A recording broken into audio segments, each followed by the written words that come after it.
Selamat pagi. Kiranya kasih karunia Tuhan Yesus Kristus menyertai kita semua sepanjang hari ini. Saya akan membacakan di dalam kitab Kejadian pasal 4 ayat yang pertama hingga yang kelima. Demikian bunyi firman Tuhan. Kemudian manusia itu bersetubuh dengan Hawa istrinya dan mengandunglah perempuan itu, lalu melahirkan Kain. Maka kata perempuan itu, "Aku telah mendapat seorang anak laki-laki dengan pertolongan Tuhan."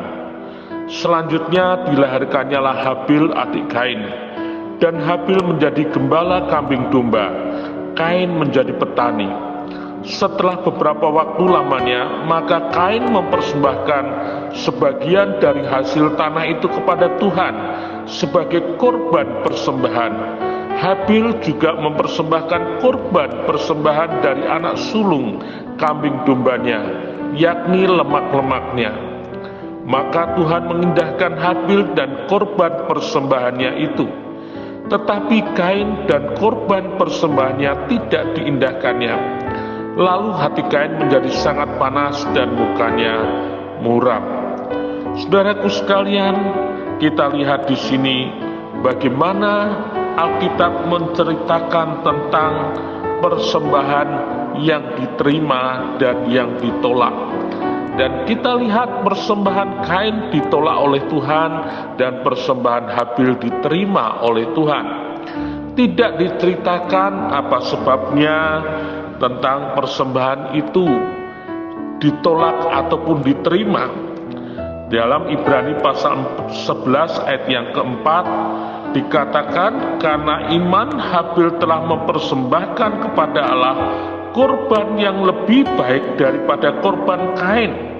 Dengan jalan itu ia memperoleh kesaksian kepadanya bahwa ia benar, karena Allah berkenan akan persembahannya itu, dan karena iman ia masih berbicara sesudah ia mati. Kita lihat di sini bahwa persembahan Habil diterima karena dia lebih baik daripada Kain dan memperoleh kesaksian bahwa ia benar, bahwa Habil benar. Saudaraku sekalian, tidak diketahui secara eksplisit mengapa korban persembahan Kain ditolak.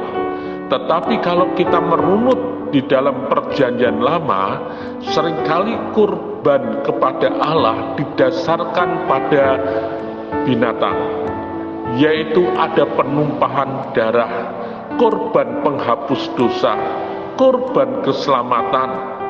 Dan kalau kita lihat juga di dalam korban Paskah pun juga kita lihat domba. Dan kita lihat akhirnya mengarah kepada apa yang dikatakan oleh Yohanes di dalam Yohanes 1 ayat yang ke-29, "Lihatlah anak domba Allah yang tersembelih bagi isi dunia ini." Saudaraku sekalian, jadi kita lihat sebenarnya di dalam perjanjian lama sudah mengajar bahwa persembahan kepada Allah adalah persembahan dengan binatang yang ditumpahkan darahnya, karena itu merupakan bayangan yang akhirnya digenapi dalam diri Yesus Kristus yang di atas kayu salib, yang darahnya sudah tercurah untuk mengampuni kita. Jadi kalau kita lihat di sini persembahan Kain ditolak oleh Tuhan, maka adalah karena dia tidak melakukan apa yang Allah inginkan, apa yang Allah kehendaki tentang korban persembahan itu. Saudara-saudaraku sekalian, kalau kita lihat juga di dalam 1 Samuel pasal yang ke-15 ayat yang ke-22, ketika Saul beralasan kepada Samuel bahwa ia menyingkirkan lembu-lembu ataupun binatang-binatang peliharaan yang gemuk-gemuk yang akan dipersembahkan kepada Allah.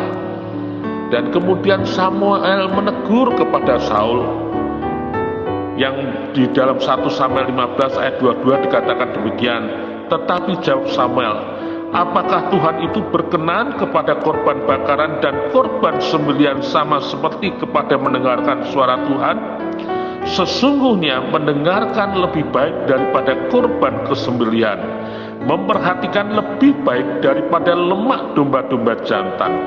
Sebab pendurhakaan adalah sama seperti dosa bertenung, dan kedegilan adalah sama seperti menyembah berhala dan terafim.